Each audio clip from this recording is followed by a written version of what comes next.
खुलुमबाय स्टुडिअ दं आं राजीव बसुमतारी आरो बे समाव नोंथांमोननि गेजेराव लानानै फैदों BoNSU आफादनि मोनसे बिग आपडेट नंगौ बारग' आफादगिरि बनजित मनजिलनि मा रिपर्ट ओंखारनो थांगासिनो दं 2 दाननि उनाव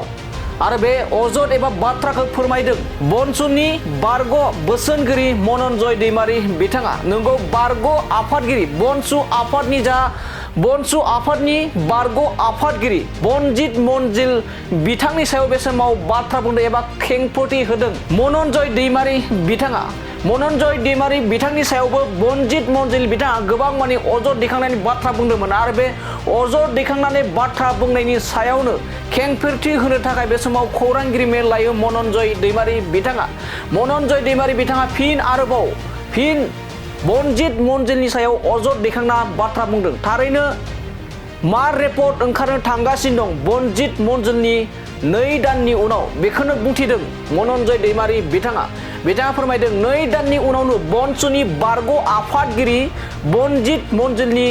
गासैबो रिपर्टआ रायजो राजाफोरनि गेजेराव ओंखारनो थांगासिनो दं होननानै बे समाव अजद दैखांदों नाथाय मा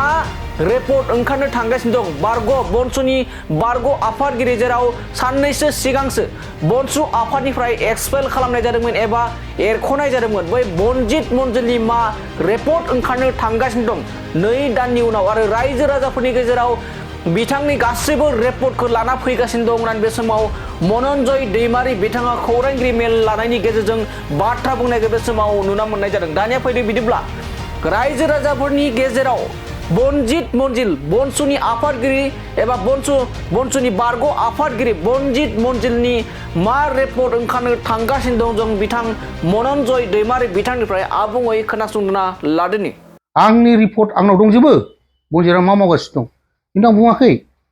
2 मास उनाव रिपर्टआ फैगोन आं मिथिगौ बबे लामाजों थांगासिनो दं खिन्थु आं खेंफोरथि होआखै रिपर्टआ फैजोबनानै दं मिथिगोन बबे लामाजों थांगासिनो दं रायजो राजा नुनो मोनगोन आरो आंनि रिपर्ट आंनाव दंजोबो बनजितआ मा मावगासिनो दं खिन्थु आं बुङाखै 2 मास उनाव रिपर्टआ फैगोन आं मिथिगौ बबे लामाजों थांगासिनो दं खिन्थु आं खेंफोरथि होआखै रिपर्टआ फैजोबनानै दं मिथिगोन बबे लामाजों थांगासिनो दं रायजो राजा नुनो मोनगोन आरो